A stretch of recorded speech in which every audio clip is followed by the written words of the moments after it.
got a question though. Bringing it back to F1. Yep. Lewis, I was watching with my family, right?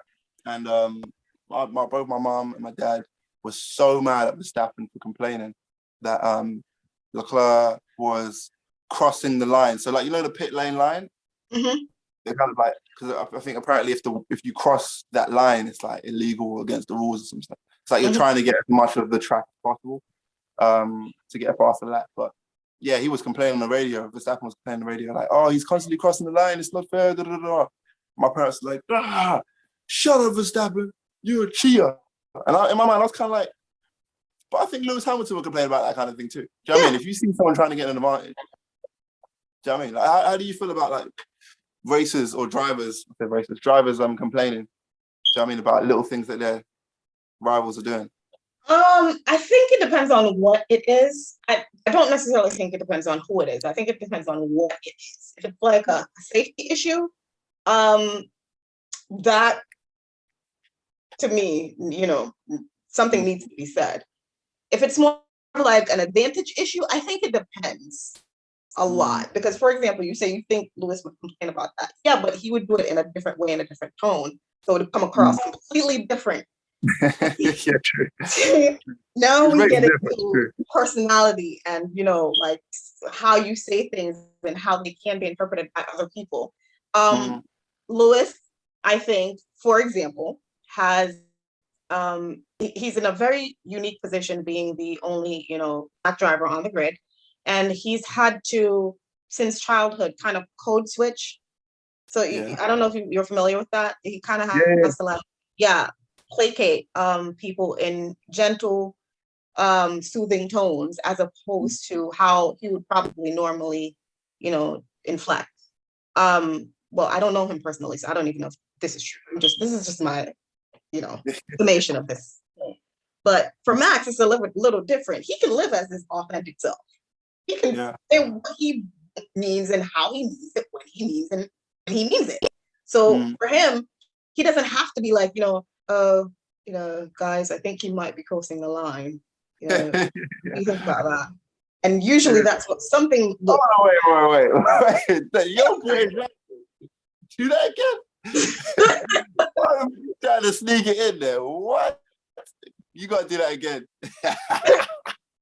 You gave Max a step on the British accent. Yeah, like think about how Lewis said, like, you know, guys, did you see that there? You know, he might be crossing the line. What do you think about that?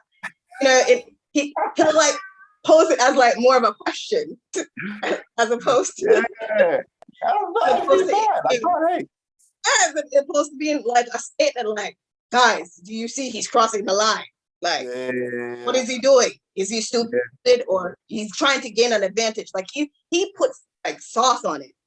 Yeah, true. I agree. That's like, very well put. He's like Neymar when you think about it. Like when Neymar goes down on the pitch, that's what Verstappen does. He's like, you know, all over the place, just flailing. Yeah. Meanwhile, someone, you know, with more like little finesse is gonna take a little more graceful dive onto it. Yeah. Not like that.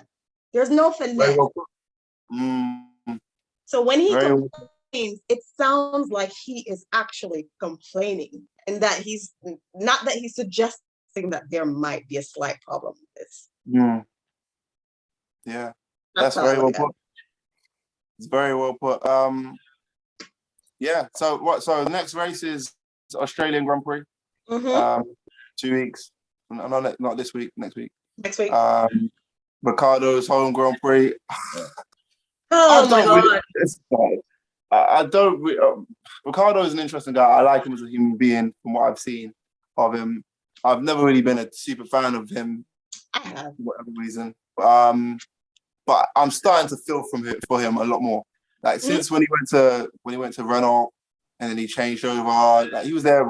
I remember watching Drive to Survive when he joined Renault.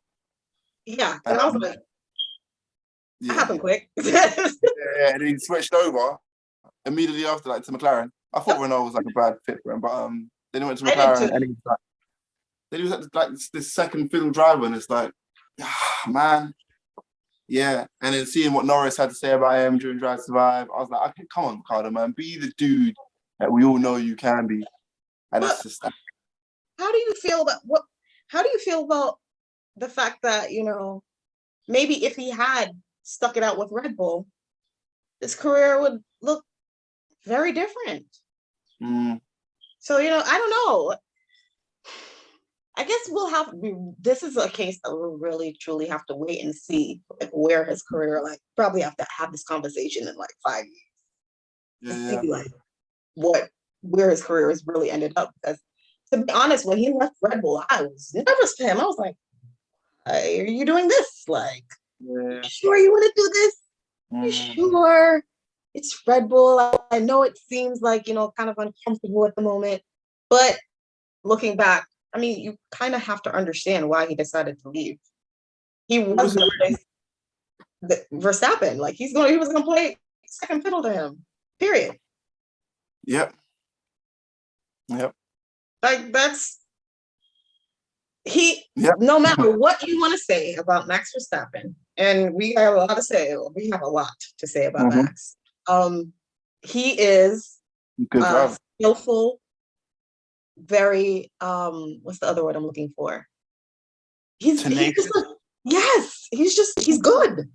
He's like robotic good. Yeah. Very meticulous. He's very methodical as well. And he knows he knows what he's doing. Yeah. So I feel like in a couple of years from now he'll be like an Alonso. He'll go down in history. Right? I mean, as great as I think so too. I really think so too. And I love to hate him, but he's just good. Yeah. He really is. And I remember I was listening to one of the F1 podcasts and they were saying, how, he came back and he took Perez. And I'm like, he's supposed to. Like, if he didn't, I would have questions. Yeah, true. But that makes me think like, if Ricciardo's career doesn't pick up, he's got max 3 more years and he's done. That's being nice. I think after this season, 1 more year, which would be a blessing. I was just about to say that. I was like, you're being generous with that 3 because I think the only thing that's kind of like buying him time like from this season is the fact that he got COVID. I honestly do, because if he didn't, and his performance didn't pick up, and like you have another teammate like who's out driving him in the same damn car, what's the excuse? Now, okay, he's had COVID. Listen, I had COVID last year. I'm still suffering with long COVID symptoms. There's times when I wake up in the morning, I can't hear nothing out of this ear. Like nothing. Like last night when I went to bed, I couldn't hear a thing out of this ear. And I woke up this morning thinking, oh, it's going to happen again.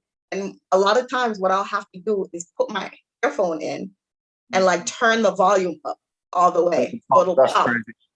Oh, wow. Okay. So at this point, earlier you mentioned Hamilton having issues with like anxiety and like all of that. And I would be surprised if I wouldn't be surprised if he was still suffering from symptoms from long COVID, because what people aren't talking about is like all these health concerns. These drivers are in these cars for a long periods of time. They lose weight after every single race. I don't know if anybody's ever seen when they, step out of the car after the race, they step onto a scale.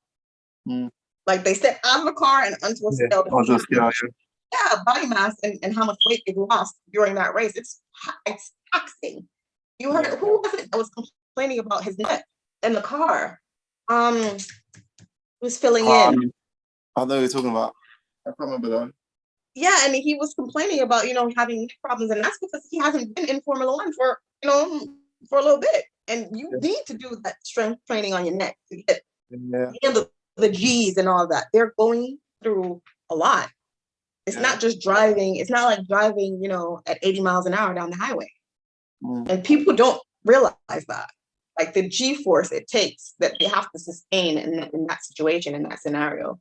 So like now I'm concerned for Danny Rick, because after having, COVID and being out for this amount of time, I don't know how his body's going to react to you never know how these, everyone has different symptoms and different underlying, whatever. And what's going to happen now that he has to sit in a car for 2 hours, in that hot ass car, because it's hot in there too. Yeah, I hear you. I definitely hear you. I think he's probably more affected by his mind right now. I think that's probably more taxing because he's not when he beats Norris or when he has a good race. It's not just I had a good race. It's I've proved that I'm a good driver. Yep. Like, you know what I mean? And that's like when Norris has a bad race, like, oh, this is one bad race. Yeah. Lewis Hamilton has a bad race, like, we'll figure out. I had one bad race. When Ricardo has a bad race, it's like I've just showed everyone that I'm not as good of a driver as Norris. Do you know what I mean? I think he's at this point. It's like it's not normal for him to like win. It's not normal for him to beat Norris. It's not normal for him to have a good Grand Prix. And I think that's probably much more taxing on him right now. And I think he just needs to get over that hump. You know, people have like slumps. Like people have a bad year. Yeah. People have a bad stuff. You know what I mean? He needs to get over that hump and yeah, just like find his winner energy and spirit. Because it don't look good for him. And I want it because he's too cool and he's got too much light. He's one of the lights of Formula One right now for him to like not be doing good. So yeah. That's why I'm a strong proponent of like sports therapy, because athletes get locked in, and this is from being with two parents, my mom, my stepdad, who are very involved in track and field and sports and as a whole. They've always stressed the importance of an athlete being well, both physically and mentally, and kind of having them both work together, because athletes do get in slumps and they're human. So they're gonna, like a lot of us, kind of dwell on what's not working well versus what is. And I think, especially when those athletes are in that slump, it's usually key for the people that are around them to see that, this is happening and we probably need to bring in a professional or someone that they trust to kind of help them out of it. Because I think it's been happening for a while, the progression of him, getting really disheartened by his performance. But his performance isn't getting better, which is kind of like aiding like this downward spiral. And I would hate him to get so locked into the fact that things aren't kind of working out now instead of focusing on the future. So he probably needs to talk to somebody. Like, there's nothing wrong with it. There's nothing wrong with it. Yeah, he needs to find his mojo. Because I know what's going to happen. A couple, maybe like the end of this year or something. They're going to bring a new driver in. And he's going to be like sick. And they'll be like, actually, let's get this guy on. Do you know what I mean? It's going to happen. What I find, just another random thing I want to say, on a real quick one, is Nikita Mazepin, him leaving, and his replacement driver. Remind me of the name again. I forgot his name. Not Hulkenberg. It's the other dude. Yes, I just had it on my tongue. What's his name again? God, I just had it on my tongue. God. You can see his head is Kevin Magnussen. Yes, Magnussen. I knew I had it in my head. Yeah. Kevin Magnussen's killing it. He is killing it. Like, so even if like the war in Ukraine ends, I don't know if Nikita Mazepin has a seat. You don't hear me complaining. Yeah, in fact, that's just like, because Kevin is dope. Shout out Kevin Magnussen for like coming through after a year hiatus and just smashing it. I agree.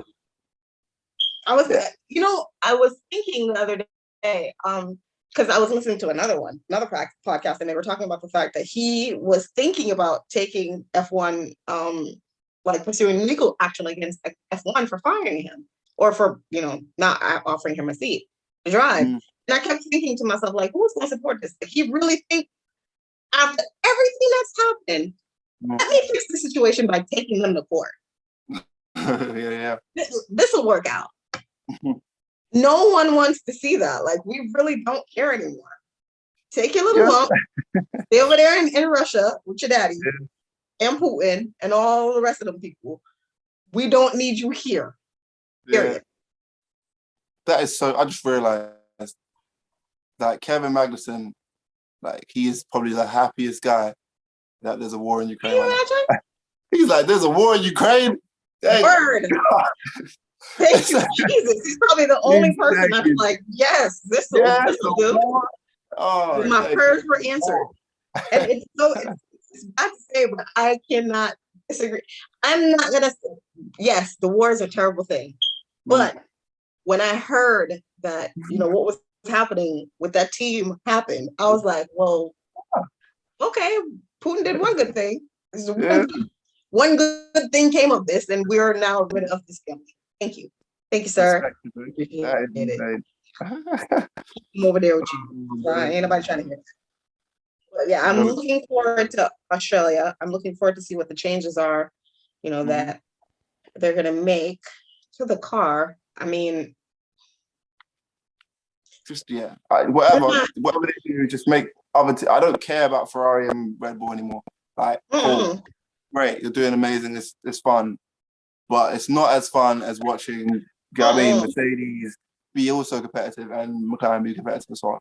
If those two teams can also pick up their act, or whoever, I don't care. It could be Haas, it could be Alpine. Just it can't just be Ferrari and Red Bull show. I'm not interested. Yeah, that's gonna get boring real quick. It's gonna get boring real quick. And I, at this point, have a low tolerance for Max winning every race. After Saudi Arabia, I have a problem with that. Like, if you break it up just a little bit, that would be nice. I mean, I have no problem with Sergio, of course.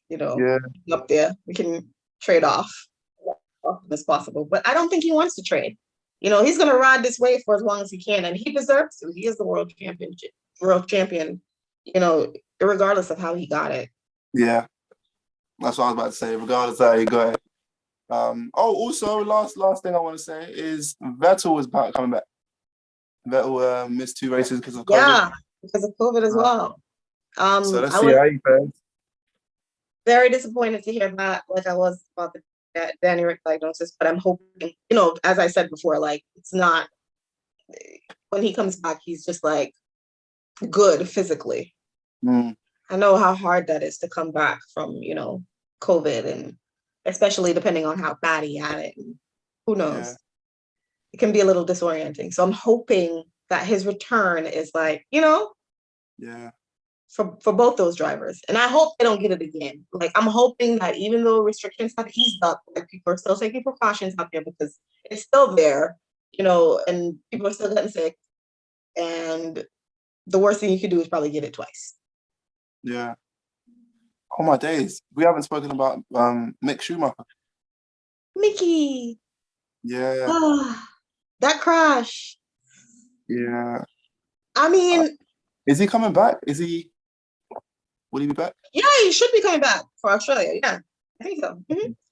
But I know clearly there was no reason that car was going to be ready in time to compete for the race. Yeah.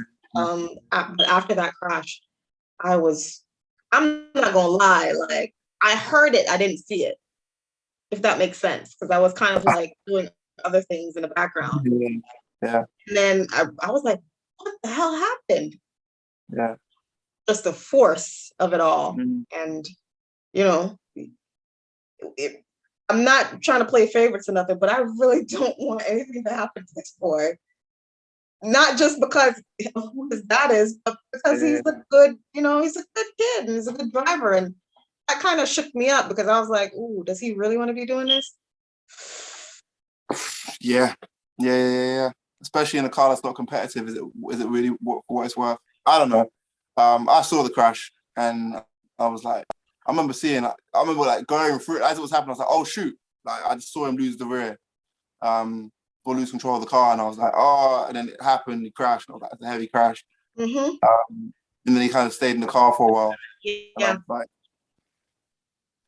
yeah, man. For me, I know what it's like to be playing a sport and you're not competitive. You know what I'm saying? Yeah. Oh yeah. I mean, it's like to get hurt as well. It's like, why am I doing that must leave a little dent in his spirit. But yeah, I like him too. One person like this is so bad. It's not that I don't like him, but it's like when he crashes, I'm like, this guy's a freaking liability. It's Latifi. Every time Latifi crashes out, I'm like, Latifi again. This guy's a liability. Right, though he does. Like, you have to give him credit. Yeah. He does try. Like, he's not trying to crash the car. I think it's kind of like the whole Yuki thing where, you know, you try to push the car to the limit and then sometimes he pushes too hard and he doesn't know when to back off. I think it's kind of the same thing because Latifi's been in F1 for a while. And I think he probably gets frustrated with not being as competitive as he knows he can. But at the same time, he doesn't have a Ferrari or like, you know, Mercedes 2021 or, you know, he doesn't. I get what you're saying, but for the past couple, I mean, yeah, he was with Russell. Russell was on another level, but now he's got Albon as a teammate, and he's still playing second fiddle basically to his teammate. It's like, well, it's kind of too soon to tell, though. It's only been 2 races. Come on. Yeah, I know, but it's only been 2 races. But he's crashed in the second one. Didn't he crash in the first one? Did he not crash in the first one? I think he did. This guy's just maybe I'm just hating on him. Maybe I'm hating. He's Canadian, isn't it? So I don't know. I don't know why he's Canadian. Yeah. Yeah. I think it's too soon to tell. I mean, come on now. He was on a team with George Russell. Like, yeah. It's George Russell. And I don't care what anybody has to say about him. Like, I think he is one of the most talented race car drivers out of the UK in a long time. Like, he's just that damn good. I really believe that. And Nicholas Latifi's great. He's a great driver, but at the same time, like I'm sorry, he ain't no George Russell. Yeah, true. You know what I mean? Exactly. And he's in the Williams. And now that Alex is his teammate, now you're gonna kind of see like whether he can be whether Latifi can be his own devil or God. Yeah. Whether he can pull that out of himself, because if he sucks against Albon, it's because he wants to suck against Albon. Yeah. If that makes sense. Yes, no shade to him at all. Because I think him and his family are lovely. I think he's a good driver, but I think Alex Albon is one of those people that he's good. He doesn't know how good he is, so he doesn't push himself extra to find out. You see what I'm saying? He's just okay with. He's a nice guy. He's okay with not crashing the goddamn car. Yeah. Like he's okay with getting through the entire race and having an okay race, and the car comes back in one piece. You see what I'm saying? Yeah. Latifi, on the other hand, I think he's always constantly gonna have to have something to prove because he's been in the league with such great drivers, but he still can't like break through that. Yeah. Danny Rick is doing the same thing. You know, it's so funny. I don't know. I think it was this race, or I'm trying to find out where they qualified. But I remember seeing Alex Albon like super happy that he qualified. We got through to P2 or something like that. Like he was so happy. Like Q2. But when you see him, think about it, Ben, when you see him and his family, they usually look like just happy to be there, like happy that they're in. And that is it's not a bad thing. I think that's actually a wonderful thing. But at the same time, like it's not the same. They don't have. Everybody has different goals in Formula One. Yeah. Some people want to be the greatest race car driver of all time. Some people want to win one championship. Yeah. Some people want to be mediocre. Wait, hold on one second. Where did you qualify? Alex Albon qualified 14th. That was it. He qualified 14th in the Bahrain Grand Prix, and I remember seeing him how happy he was. And I was like, bro, it's 14th. Anyway. Yeah, but that to him, I get it. Yeah. Huge deal for me, bro. I completely understand, like why that would be a huge deal for him. Because when you think about all the struggles that he's been from damn pink car all the way up. Red Bull, trying to beat Lewis Hamilton, crashing out twice to Lewis Hamilton. Like he has been through it. So I think for him, and rightfully so, for him to still be a name in Formula One and still have the opportunity to jump into different cars and, be on, different teams, to him, it's a dream. Come on now. Who wouldn't want that? Yeah. Who would not want that? So I appreciate his contribution to this whole thing. If Latifi wants to play second fiddle to him, that's, if he can go ahead and do that. Yep. But it's up to him, just like it's up to Danny Rick. Yep. This is definitely, think about it, man. This is one of those sports, right? Where one, you can know all the names of all the players at any given time, right? Mm-hmm. One. And two, they really are in charge of their own destiny when it comes to stuff like that. Like once they're in, the car not being competitive cannot be an issue because you can still have a competitive driver. And people have proven that. Look at George. Yeah. Prove that even in a shite car, he can still perform. Yeah. Yeah, true. What other sport, you know what I mean, can you really like do that in? A lot of times you on a trash team, don't nobody know that you. Yeah. Unless you're like something crazy. Yeah. And then you probably won't be on that trash team for long. So I don't know. I think it's a great sport, and I'm glad they're expanding, and we now have 3 races in the US. Yeah. Try and get to one. If you can get to one and like be I'll definitely try that. Yeah. That would be insane. Definitely try to go to one of those. You're not far from Canada, are you? Huh? You're not far from Canada. Boston far from Canada? From Canada? Actually, it's a few hours. I can drive to Canada if I really want to. If you really wanted to. My dad and I used to drive up like almost every summer when I was a kid because wow. How long does it take you to get there? Huh? How long does it take you to get there? Driving? Oh, it's a few couple hours. It's like 13, I think. 13? Canada. Yeah, it depends on. That's not bad. 13? My goodness. That's not bad. It depends on which part of Canada you're going to be honest. Okay. But people have driven, like I have driven from Boston to Florida. It's like that's a hike. Wow. Yeah, that's long. I'm saying like for me, 6 hours driving is like, that's like, okay, this is long. But anything more than 6 hours, we're fine. Yeah, as an adult now, I can, if I'll drive to New York now as an adult, but it's not something that I typically want to do. When I was younger, in my 20s, I used to drive back and forth all the time. I worked in New York and lived in Boston. Dumb idea, but I did. Driving 4 hours, you know what I mean, to and 4 hours from. But now, as an adult, a grown woman, no, I'm not doing that. Not on purpose. Jeez. So I'm flying to all these races. I'm not driving. All those places are like nowhere close to me. Vegas, all the way in Nevada. You have Austin, all the way in Texas, and then all the way in Miami, and then all the way in Canada. Like there's just Yeah, that's long. But if you do get to one, it'll be good. It'll be good to see. You know what I mean? Definitely talk about that. Yep. But all right. Let me get out your hair now, because I gotta. Until next time, please. I gotta go. But this was fun, though. This was good. It was. But until next time, and we will catch up. Trace, Australia. Australia. Peace. Peace out.